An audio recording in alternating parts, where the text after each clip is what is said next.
Hi, and welcome to the second hour of Mindshifters Radio. And the first hour was Dr. Tim Hayes. Second hour is Michael Ryce. And he is um, getting set up. And so I'll hand the phone over here in just a moment. So welcome. I think that Nedl has been phenomenal. And we are still learning, some little technical things and getting things worked out. But we're getting there. And we appreciate you all hanging in with us. And I'm assuming that some people are calling back in. It cuts you off when we end the first hour. And so you get a notice and you come back in on the second hour. And we do appreciate you being here with us. And then we are downloading the recordings and the transcripts and then converting to MP3 so we can upload to Podetize, and you'll be able to pick up the archives either on Podetize or your option of platform, because Podetize is going to syndicate it out to about 20 some different stations, iHeartRadio, Apple Music, Google Music, Spotify, so different places, and you can pick up the recordings there. You hear the little boy in the background here. And in the app, you have the option. You can click on the little phone icon at the bottom or the comments and let us know if you have a question or a comment, and we'd love to hear from you. And you can also, I'm getting the recordings put up on YouTube as well, so you can pick them up there. And, we'll be with you Monday, Tuesday, Wednesday. But then Michael and I will be gone from the 26th until January the 3rd to Nashville for my son's surgery. And because not being able to trust that Blog Talk would be there to play the special shows that we had planned, they were on Podbean. So you can pick them up there on Podbean and listen to the shows that we had scheduled for the 8 days that we're gone. And we hope you enjoy those. And I'm just going to hand my phone off to Michael. It seemed to work better when he was using my phone as the studio. So I'm going to say welcome, Michael. Thank you, sweetheart. And welcome, everybody. Delighted that you're here. Pardon our confusion as we go through the transition that we're going through, but I think we're going to be much better off once we get settled into the Nedl system. And so much appreciation for that software being available.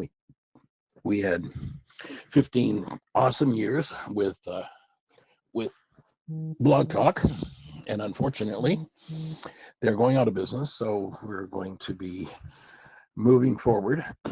And Nedl, for one, I think the sound quality is far superior than it's ever been on Blog Talk, and people are going to be able to connect through the app. They aren't going to need to use phone minutes if they're limited on phone minutes. So there are lots of benefits to what's happening in that direction.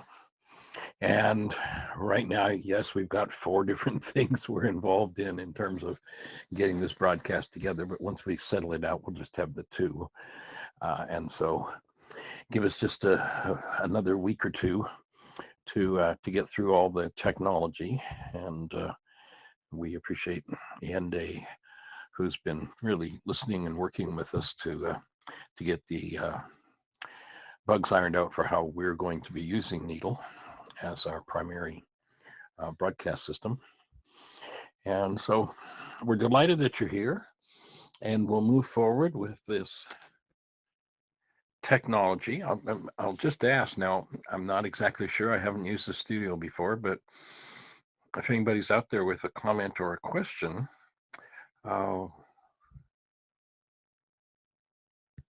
please say hello. Push, well, let's see.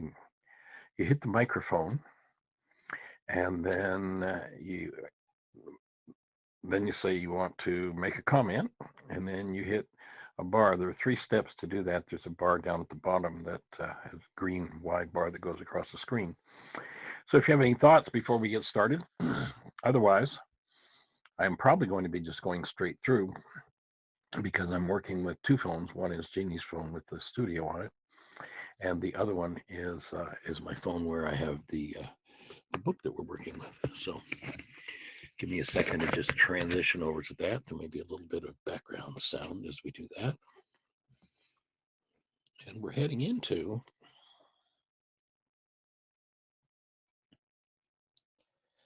back to the book of Thomas. And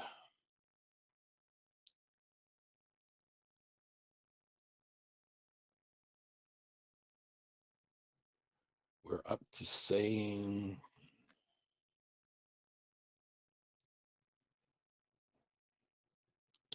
104. Pardon us, we've got a lot going on in the house. Our granddaughter need to be picked up early from school today. Had the baby here. Just finished closing off the garden. It's just lots going on. In any event, saying 104. So the disciples of Yeshua say, "Come, let us pray together and fast."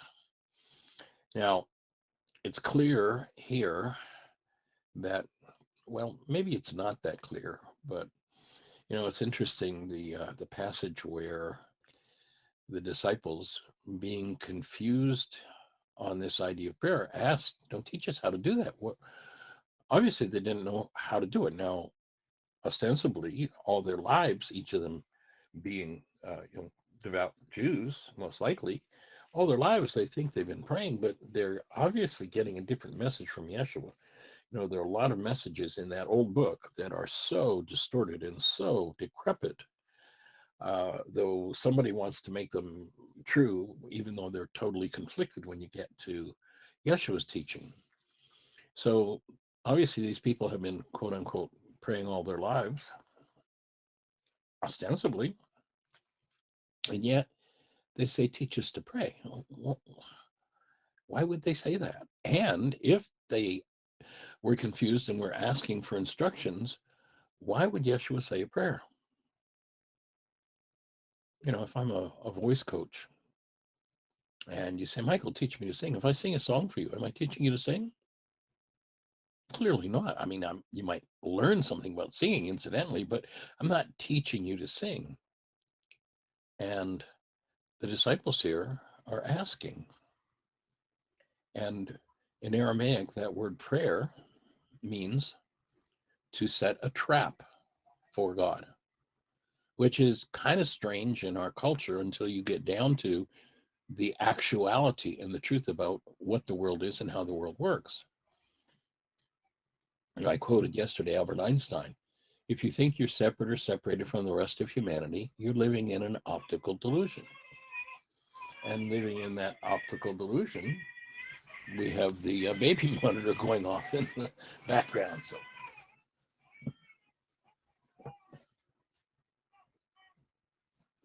give me just a second here.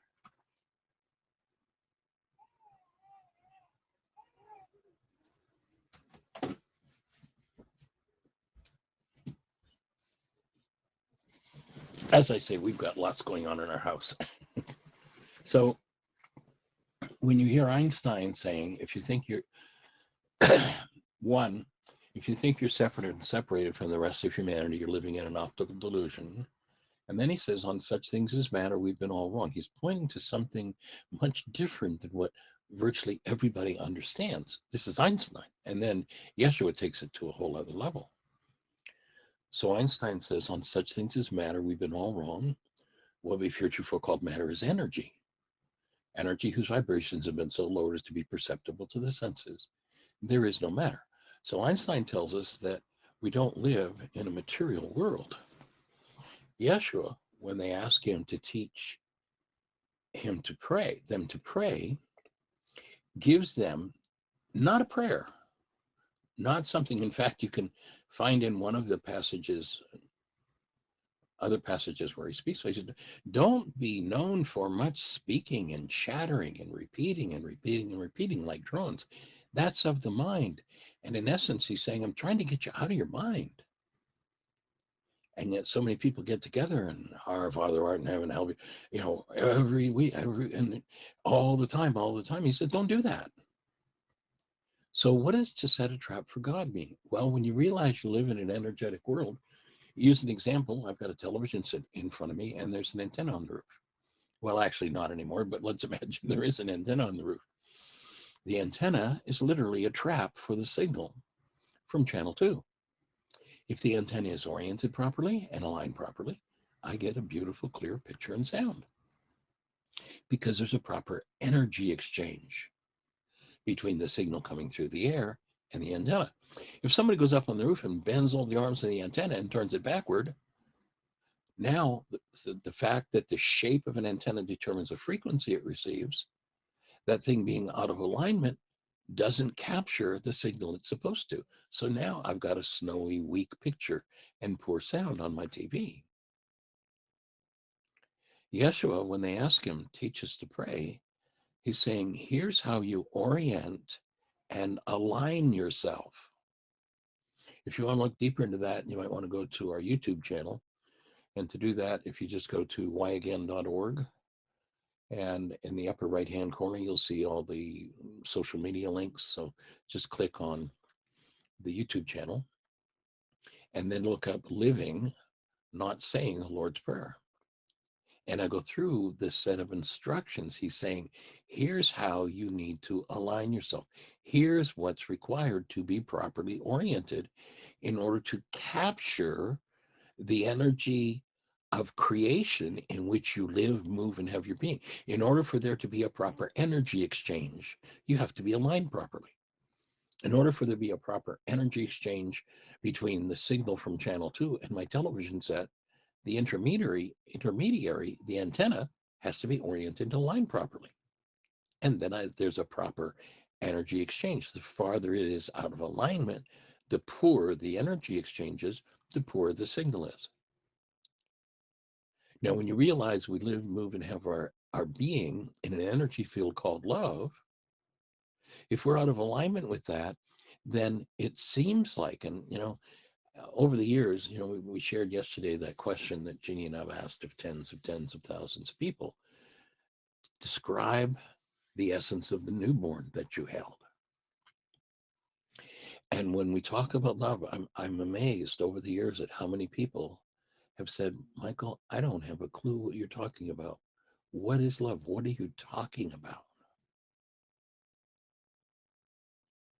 And what that means to me is that physiologically, emotionally, and mentally, that person is out of alignment and therefore is not energetically receiving what they are designed to receive, which is meant to feed them and nurture them, and that is the active presence of love. So we're moving through that field of love. And when two fields have a matching atomic magnetic structure, that is, they're in resonance, there's an energy exchange between them. We're designed to physiologically feel the presence of love 24/7, 365. And yet you look at all the rage and the hatred and the attack and the viciousness going on in the world, and you know just how far out of alignment people are. If you listen to that living, not saying the Lord's Prayer, you'll see what he was suggesting to them needed to be aligned. So in this passage, 104, he says, come, let us, the disciples are saying, come, let us pray today and fast. And Yeshua says, what then is the sin that I've done wherein I have been vanquished? In other words, fasting was a purification ritual. And of course, if you need purifying because you're, quote unquote, in the ancient Judaic tradition, you're unclean. So that purification has to take place. And so what Yeshua is saying is like, what have I done? What energetic pattern? Remember, the word sin in Aramaic is an archery term. Got nothing to do with this whole Greek guilt trip about sin. It's simply an archery term. If you were on the archery range and you fired at the target and you missed the bullseye, the scorekeeper would shout out, sin. You're off the mark. That's all it means. So Yeshua is saying, what's the energy that's off the mark that I have been beat down by, that I would have to do a purification ritual like fast? He's saying, that's not what's going on here. And then he says, but when the bridegroom comes forth from the bridal chamber, then let them fast and pray. In other words, he's saying that I, the live representation of the teaching, am here with you. While I'm here with you, take advantage of what I have to offer you, because it's not always going to be available to you. Now, he does say that there are times, that it is appropriate. He says, and he's referring to himself here as the bridegroom, when I, as your teacher, leave, and if you find yourself going off the path, then yes, there are times when that discipline of fasting is appropriate. And he says, but only when done in private and for the right reasons. And, you hear the Pharisees, they're out there with their rent garments and their dirty faces and, fasting in public to let people know how holy they are, how they follow the law. And yet they're, again, as we talked yesterday, they're dealing with external things and trying to appear to be something that they're not by showing external signs. And he's saying, hey, if you're off the mark and you need to do some detoxing, do it in private, do it properly, do it for the right reasons, but don't go out and make a show of it, because you're wasting your time. So in essence, he's saying the benefit you want right now is I'm here with you. You want to be with my presence and what I'm teaching you to engage in and do. Yes, fasting can be, ritual purification can be useful in the right circumstances, but far more important is the direct teaching that you have the opportunity to receive right now.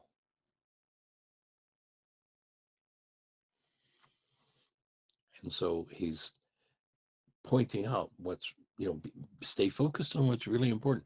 Don't get stuck in a ritual because the ritual produced a good result for you at one point. If you want to be awake at every moment, and at this moment, the ritual of fasting is not what you need. You've got the live teacher here with you. Why would you want to go into fasting? You're getting stuck in your rituals. And then saying 105. And remembering that there are esoteric meanings to Yeshua's words and exoteric, those that point one within and those that point without. If you mix them up, if you take an esoteric teaching and you try to apply it exoterically, outwardly, it's going to be really confusing. And this is a trap that many people, I think, would fall into with this particular saying, 105.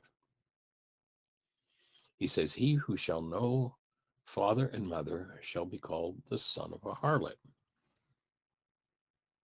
Now, if you apply that exoterically, you're insulting this person's parentage. Whoa, not a good thing. But when you realize that he's talking esoterically, he's pointing people within. And most everyone in the world today, and doesn't seem it was much different 2,000 years ago, was utilizing perception as the guide in their lives.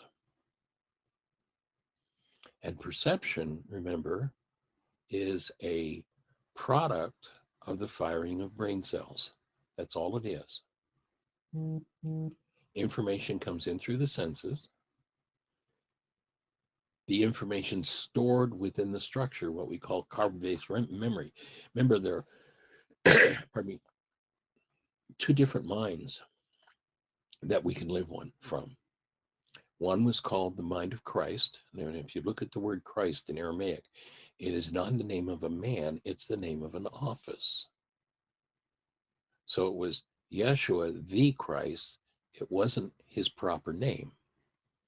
If I ran for city mayor and let's say I win the election, you might call me Mayor Michael, but mayor isn't part of my name. It's the office that I hold. And so Yeshua held an office. And literally that word means it has to do with oils, and it's the buttered one, but one who's been oiled, one who's been anointed with oil because of their standing in the community, because of their standing in relationship to living as the achievement of the active presence of love. And so that was called the mind of Christ, the mind of love in you, was the activity of literally conscious, active, present love upon which your physiology feasted, upon which your emotions functioned, upon which your mind was designed to operate and produce a life. So that would be called properly the mind of Christ. And then, of course, if there was a mind that was going to go against that, what mind would that be? That would be the Antichrist. Now, the whole idea of the Antichrist, it's a very valid principle energetically when you understand it. And it's, again, it's an esoteric idea, not exoteric, not one, somebody out there, some Christ out there. But the the mind that goes against the mind of love in each individual's lives, is the mind of their own body, what they called in the ancient teachings the mind of man, the source of perception. And the source of perception is stored information. Where is the information stored? Well, if you took your body into the laboratory and said, hey, break this thing down and tell me what its base element is, they would tell you that the base element of your physiology is carbon.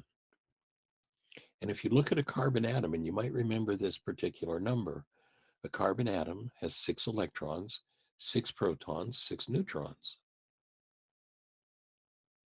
Carbon-based memory, this body-mind unit, literally, something they haven't told us, is that this body-mind unit, everything that comes into the senses is stored holographically in every cell in the structure, including the sperm and the egg. So were you to give birth to a child tomorrow, that child would have in its structure, literally, every thought you ever thought, every feeling you've ever felt, every experience you've ever dealt with, and every unresolved issue you've never worked through.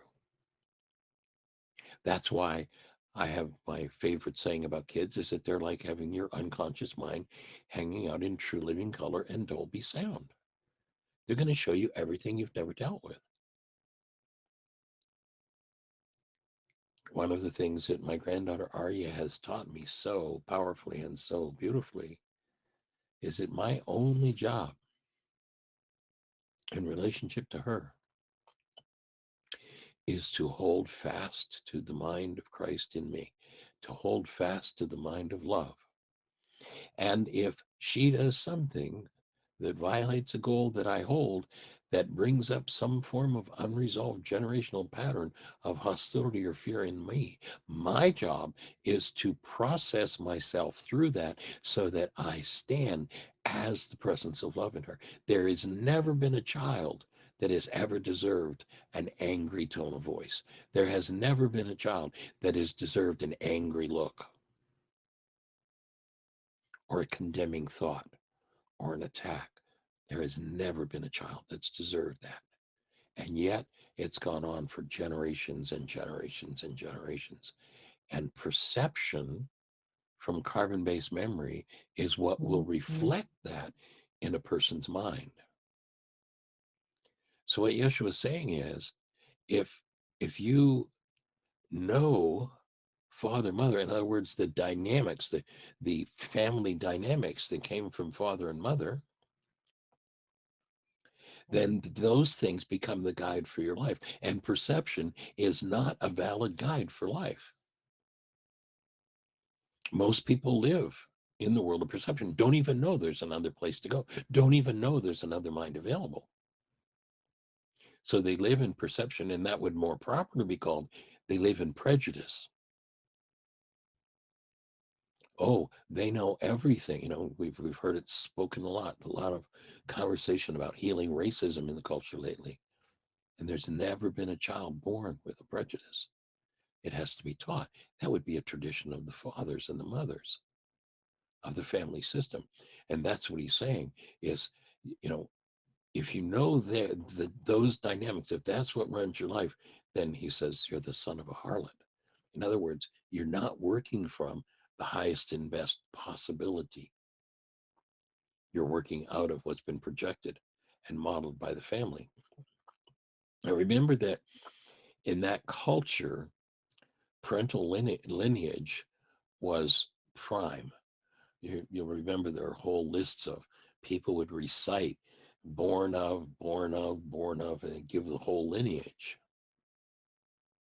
And sadly, just take a look around at the culture today, it's not much different. The lineage of most people has been degraded to a squabbling mess. Oh yes, they'll come out the front door of the house looking all prim and proper, nicely dressed and polite with each other. But what happens in the back room after dad's drank a fifth of scotch? What are father and mother dynamics there? You look at the dynamics of abuse that have developed in this culture and have been going on forever. And that's what he's speaking about here. He's saying you're not in the home you want to be in. One of the Beatitudes, one that they say says you want to be poor in spirit, which is a pretty silly idea. That Beatitude says those whose home is in the eternal forces from the Creator, rather than in the prejudices of the good old family feeling. So this ties in with that earlier statement where it says, hate your mother and your father. And hate not being as in a love-hate relationship, but to separate yourself from those dynamics, to recognize if there's something in the good old family feeling that takes you out of the mind of Christ in you, the mind of love in you, then that is what needs to be forgiven in order to be removed, in order to separate from, they unfortunately use, the Greeks use the word hate here, those dynamics of father and mother. So every word spoken in fear and or hostility, every perception based in fear or hostility is inferior to what's possible. And he's saying most often those things come from the family system. And what you want to do is get back to thoughts, words, actions, emotions, mental constructs that are based in and connected to active present love. And when you do that, there is a serenity. This was not a common notion or not commonly understood. So he spoke of it as this is the peace. And where the Greeks translate that word peace, my peace I leave to you, my peace I give you, the word isn't peace, it's actually serenity. So in the scriptures, they talked about the peace that passes all understanding. That's what he's speaking about here, the serenity that comes from living as conscious, active, present love, rather than living from the good old family feeling. Because if you live from the good old family feeling, unless you have ancestors who understood that we are created of the essence of love, and hostility and fear, if they come up in the family system, are immediately addressed, directly healed and dealt with, unless you come from that kind of a family, then the good old family feeling of fear and judgment means a life of strife. And because most people are members of that one world universal religion of blame, the good old family directive says, and it's all somebody else's fault. And yet, when people repeatedly play these things out, and if they get conscious, they realize that what's in carbon-based memory, based in the modeling of a family system of hostility, fear, control through hostility and fear, is internally imposed.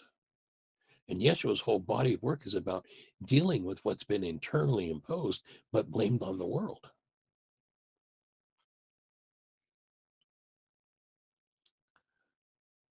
And most people believe that they're externally caused. What does that look like? What does denial look like? You made me mad. You made me sad. That hurt me.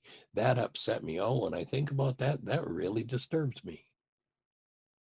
When I say when I think about that, that really disturbs me, I'm giving my mind an instruction. Mind, I know we have this disturbed state in us, but I don't want to see it. So show me a picture. Fabricate me a picture painted on the inside of my eyeballs that proves to me that I'm in disturbance and upset because of somebody else. Because I don't like this conflict in relationship. I don't like this anger in my relationship. I don't like this rage and guilt and fear in my relationships. I want to be done with it. How many of you listening want to be done with it? Guess what? It's not in your relationships. It's in you. You can't have a conflict-free relationship until you're a conflict-free being. You can't have a rage-free relationship until you become a rage-free being. And so Yeshua's work is pointing people back to what's stored in carbon-based memory. What was his term for carbon-based memory? He called it Satan. Now, of course, that esoteric idea of Satan, those who live in denial made it an exoteric idea. Oh, there's a dude out there with a red suit, a tail, and a pitchfork that's out to get us. But that's not what Yeshua taught. He taught that it's within, and that we need to remove those dynamics that never belonged. So, well, Michael, based on what do you say Satan is within? That there's no external, there's a saying in the theological circles of denial, there's a saying that Satan's greatest trick was to convince us that he didn't exist. That's for those who believe in exoteric theology. Those who really want to heal, that's an esoteric idea.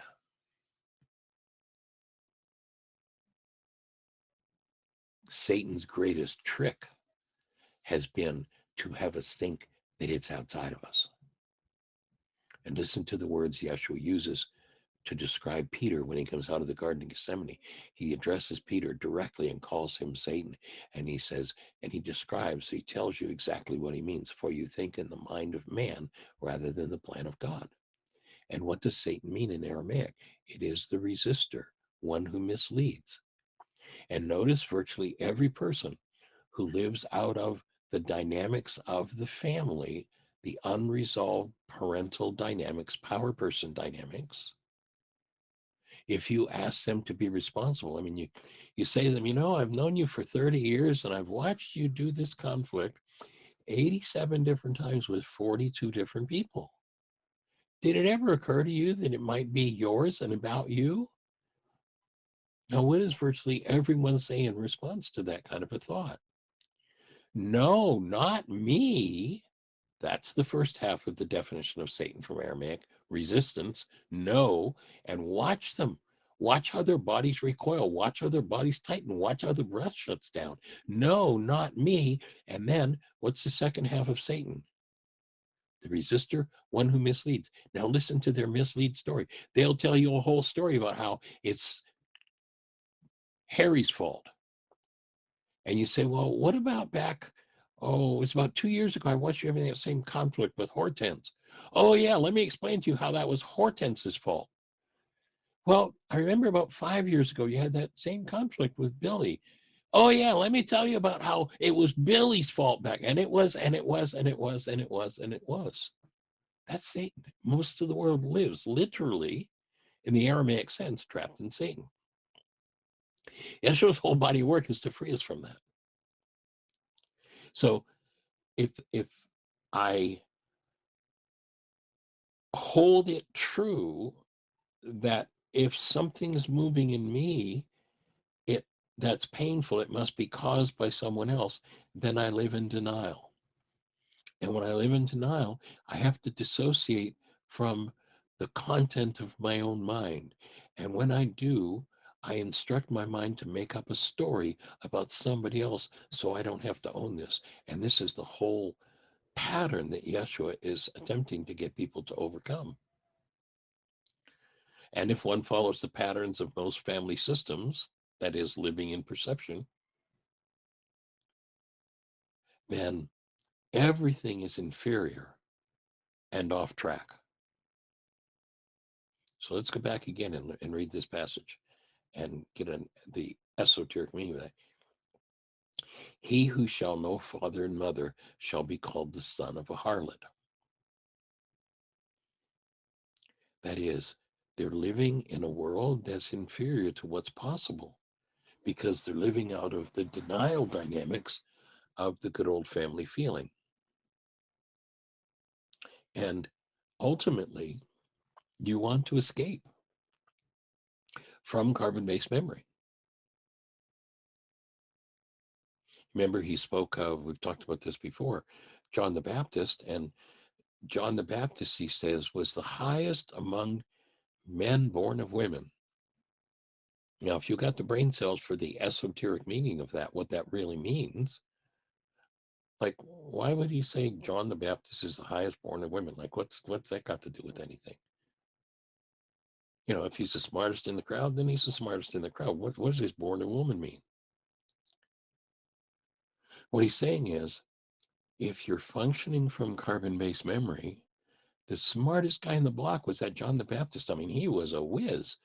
Those who live out of perception, you know, you look at somebody who looks at what the world calls accomplished, the billionaire or whatever, they go, wow, what a whiz, and admires them. They're the highest born out of women. That is, yep, they've got the carbon-based memory system functioning pretty well and have become what the world calls winners in the world system. But how many people have to starve for them to be winners? This is not winning. That's what he means by the highest born of men. Yeah, they figured the game out and they're able to rack it over everybody else.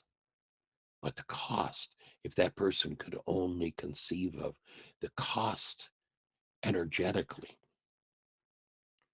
to those around them, they would never go there. So John the Baptist is the highest, but then when he talks, you know, he gives the second half of that. So he's the highest of those born of men, but of those who are functioning from the true mind in the community of love, which in Aramaic was called the kingdom of heaven, he's the lowest. He's the very bottom of the ladder. He's still asleep in the family dynamics. He's still asleep in the power person dynamic and being run by it. And, you know, many people say, well, how do I tell who my power person is?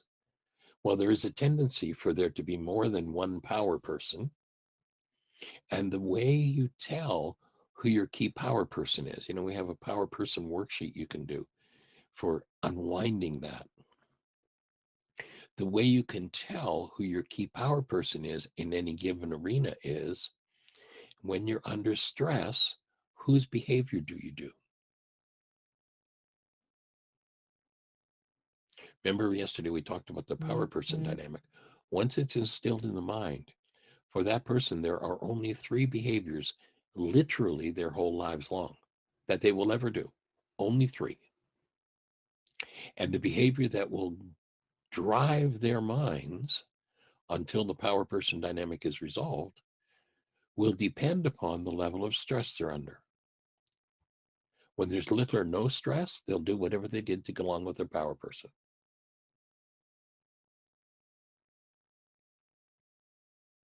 When stress starts to build, they'll do whatever they did. They'll shift out of that and do whatever they did to resist and survive with their power person. And then when they become ultra stressed, they'll do what their power person did to them that they hated the most. That's those who are born of men. That's what Yeshua was talking about. He's saying you're working out of an inferior dynamic if you know your mother and your father. Because generally speaking, mother and father are your power persons. Not always, but generally speaking. And you can tell who your key power person is. You can have one power person, let's say in the area of money. You can have a different one in the area of relationships. You can have a different power person in the area of children. And you can tell in any given setting where there's some sort of pain or turmoil or upset and behavior that's off the mark with love, you can tell who your key power person is by looking at the behavior you're doing and who did that behavior. Whose behavior are you replicating? And when somebody's in that type of behavior, in some sort, when they're ultra stressed and they do a behavior, you now know exactly what their power person did to them, period. 100% of the time, 1000% of the time. And they may not express it externally, but the internal dynamic is there. And so when you see somebody playing out a behavior, you say, how did it feel when your power person did that to you? That can be a way of starting to unwind this attachment to family dynamics that are based in carbon-based memory and perception. So when he speaks about one who knows their mother and their father, he's saying and calling them harlot. It's because they're stuck in an inferior place. They're living from a place that they're not designed to live.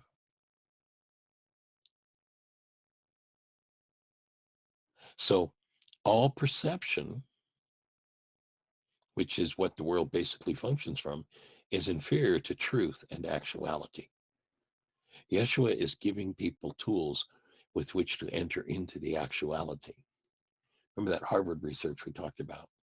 Tells us 10,000 brain cells are firing, measurable units of electrical activity. 9 bits of data max get into conscious awareness. The actual laboratory stats were 7 plus or minus 2. The person who we'd say is inferior mentally would be the person who's 7 minus 2, 5 bits of data they're working from. Their perceptual acuity is not very high. The person who's functioning from 9 bits, we say, hey, they're pretty sharp. But no matter how sharp you are in the world of perception, you're still working from 9 bits of selected data driven by a goal. And as we said the other day, in that time frame, and it's about a 25th of a second, they measured 10,000 brain cells firing, 9 bits of data formulate the perceptual construct of the mind. And it's been estimated in that time frame there are approximately as many as 20 trillion bits available. Obviously, somebody who's working from 9 selected bits of data, when there are 20 trillion bits available, that's working from a pretty inferior level. That's what he's calling the harlot, if we're functioning from the good old family feeling. Now, try telling the raging angry person who's blaming a neighbor for their rage that they're the cause of their own rage, and chances are you will meet John the Baptist. And remember, John the Baptist was called the raving maniac in the desert. The desert is a scriptural code word for the unconscious mind. You remember that group of Jews who wandered in the desert for 40 years? Well, the desert that we're talking about there is about 35 square miles. Do you think that this group of people who understood astronomy, the rising and setting of the sun, they knew when it rose in the east and set in the west, they knew how to follow it.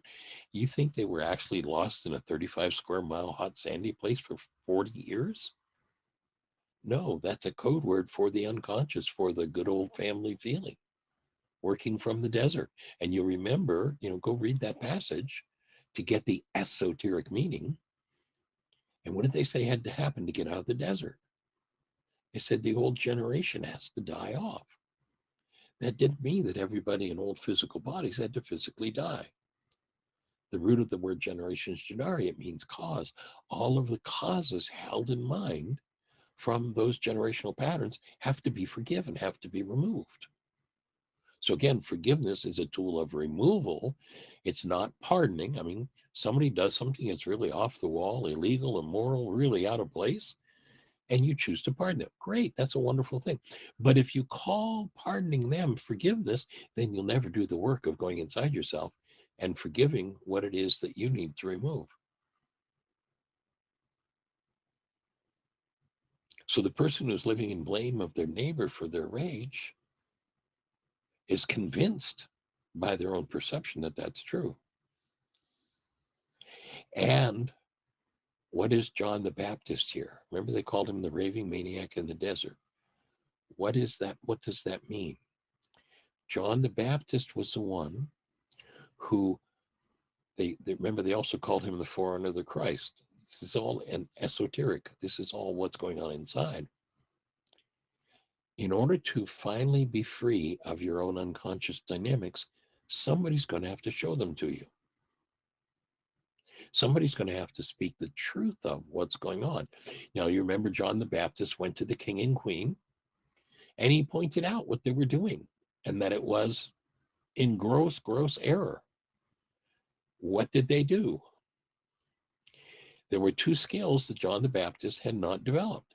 He did not know when to duck, and he did not know when to hold the mirror up, and they literally took off his head because he could see their unconscious dynamics and pointed out to them. And because they were not ready to be responsible, they put the blame on him and took off his head. You know, we have a saying in our culture, don't kill the messenger. It's the same idea. When someone lives in blockage of truth, and basically to live in what the good old family feeling is, in the prejudices of the family and the culture, is to live in denial and dissociation. When truth shows up, truth with a capital T, what's actually so in the actuality, the 20 trillion bit world, and someone is in blockage of truth, no, not me, it's their fault. When truth shows up, that person's stress is going to go through the roof. Don't Make Me Look. Great movie out there if you haven't seen it. It's called It's a Beautiful Day in the Neighborhood. And it appears to be a movie about Mr. Rogers, but it really isn't. If you look into it, you'll see that the gentleman that the movie is based on, the story's really about, wrote a 10,000 word article for Esquire magazine, ultimately out of his experience of working with Mr. Rogers, who he was assigned, and he resisted and did not want to do the assignment. He was assigned to do a 400 word article for Esquire magazine. True story. And he did not want to do it. And his editor ordered him to do it. And through his interaction with Mr. Rogers, though he never wanted to do this 400 word article, he ended up, his whole family became involved, and there was major family healing because Mr. Rogers was able to play both John the Baptist and be the space of conscious active present love, function from what would be called in the scriptural context the mind of Christ. And his whole family system transformed. And this guy who was, his editor tells him, you know, when he says, I don't want to do this interview, his editor says, you're going to do this interview. We're doing a series on these famous people. And Mr. Rogers, because of your nasty reputation, was the only one who would interview with you. He's like, I'm not going to do it. His editor forced him to do it. Out of his interaction with Mr. Rogers, A Beautiful Day in the Neighborhood, this man wrote a 10,000 word feature article. You can look it up, out of Esquire magazine. And that's what the movie's based on. And one of my favorite scenes in the movie is where he's in an interview with Mr. Rogers, and Mr. Rogers starts asking questions that bring his stress up. So he's got an appointment with, and he's interviewing Mr. Rogers. And when Mr. Rogers starts asking him some questions that reflect some of his hidden personal dynamics with his family, this guy actually gets up and leaves the room. And this is the basic message of the mind that lives in denial. And that is, don't make me look. Don't make me deal with what's going on inside me. Even though what's going on inside of me is killing me, it's destroying. And in the case of this gentleman, it was destroying his family and his relationship with his family. But through Mr. Rogers functioning out of the mind of love and being there for him, truly befriending him, his whole family system transformed. That's what the movie's really about. And you can see where, when Mr. Rogers starts to ask the questions that are showing him what he's in denial of, he's now the king and the queen, and Mr. Rogers is pointing to his unconscious dynamics, and he just can't hack it. He leaves the room. He literally walks out of the appointment with Mr. Rogers. When the truth shows up, stress skyrockets in the person who's living in denial. And that's as it should be, because that's how we're going to clean up living out of the mind of hostility and fear, if that's what our culture and our family system has caused us to do, or has taught us to do. So that's saying 105, and now 106, the last one we'll cover for today. And Yeshua says, when you make the two one, you shall become sons of man. And when you say, mountain, be moved, it shall be moved. When you make the two one. Carl Jung has a brilliant statement that just fits here so perfectly. Here's what he says. Until the unconscious becomes conscious, it will direct our lives, and we will call it fate. Now, if you talk to the average psychologist today, they'll tell you that as much as 80, 90, 95, perhaps as much as 98% of a person's thinking is unconscious.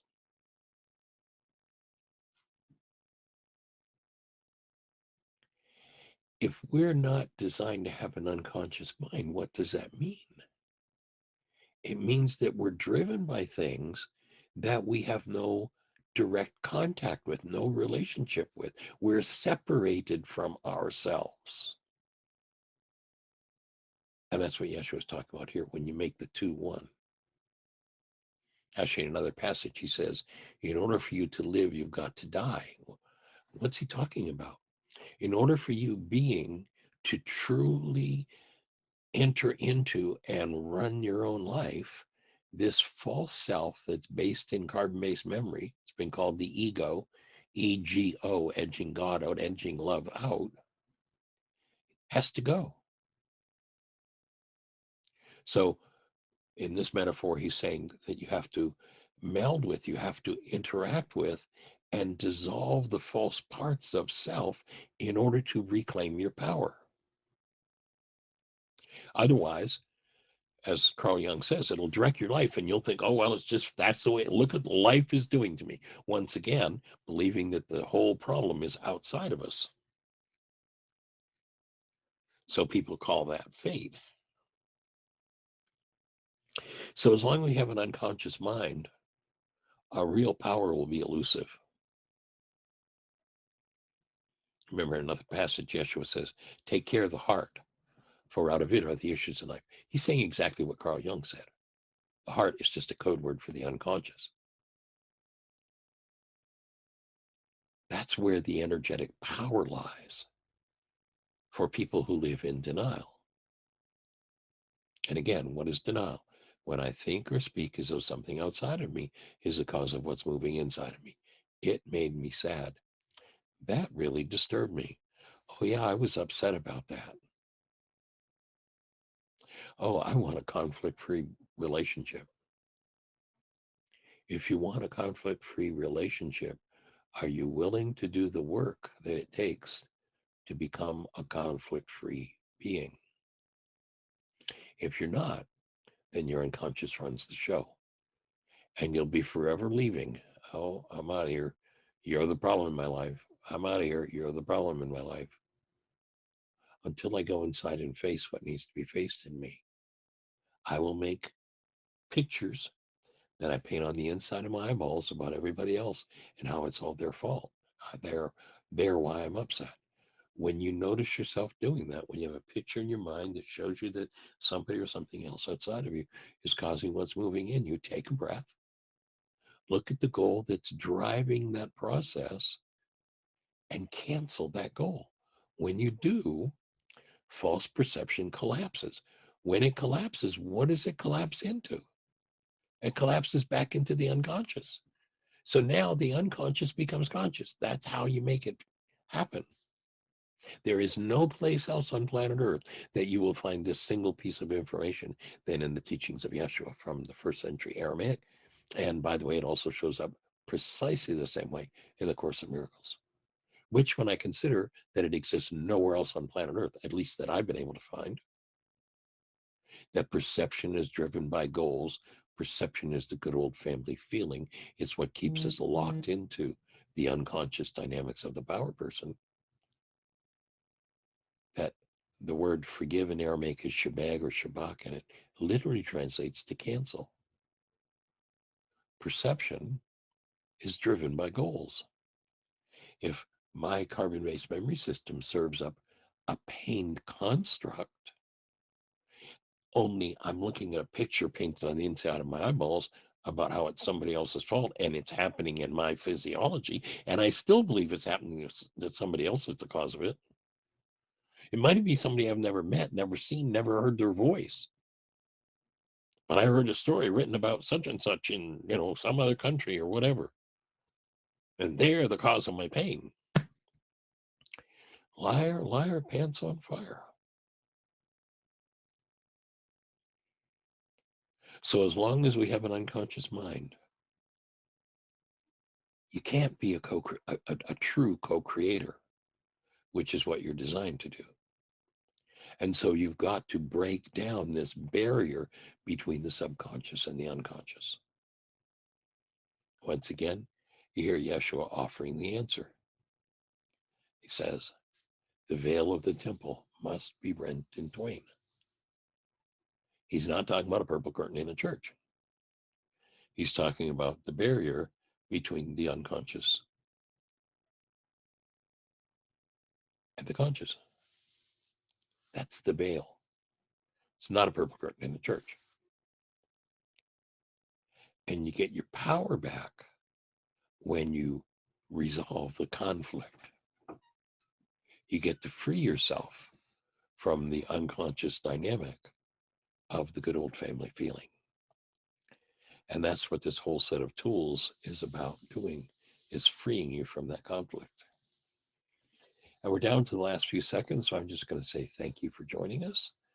Hold the space for you to have the best year yet of your eternal life, and happy holidays. We'll be going on through the holy days. Remember that Podbean, and in order to listen starting on Tuesday, or pardon me, on Monday, Podbean will be the place to go. You can download it free and then look for Mindshifters Radio.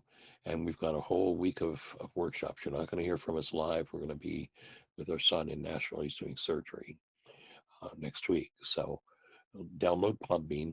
And what we're playing is the audio portion of several of our videos that are usually videos that are only available for sale through our catalog. And so we're putting those in as a special series on relationships.